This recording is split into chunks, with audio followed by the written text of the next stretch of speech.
Ito ang Marilaki Highway na bahagi ng napakalawak, napakaganda at napakalaking Sierra Madre.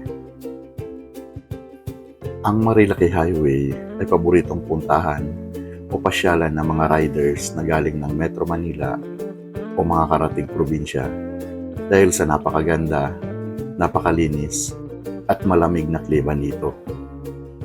Kapag weekends, dito mo sila makikitang nagkukumpul-kumpulan, nahahalina sa mga mabibilis at mga nagpapasikat na mga motorista.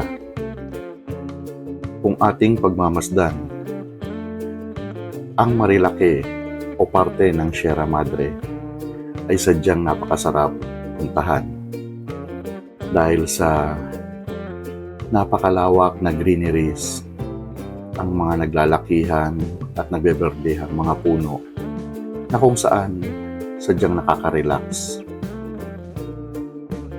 Ako personally, nature ang stress reliever ko, ang tagapagtanggal ko ng negative sa aking katawan. Naniniwala kasi ako na kapag attach ka sa nature, positive vibes ang pumapasok sa iyong katawan. Kung kaya't pabalik-balik man, pero hindi ako nagsasawa na puntahan lagi ang parteng ito ng Marilaki Highway. Lingid sa kaalaman ng marami, ang Sierra Madre ay isa sa pinaka-effective na pananggalang natin sa malalakas na bagyo na galing sa dagat Pasipiko upang hindi lubos makapaminsala sa ating lugar. Sa ganitong kadahilanan, lahat tayo ay ini-encourage na sana'y pangalagaan natin ang bundok ng Sierra Madre. Bukod sa kahali-hali ng pasyalan, puntahan, dahil sa malamig na klima, meron itong napakalaking role sa atin.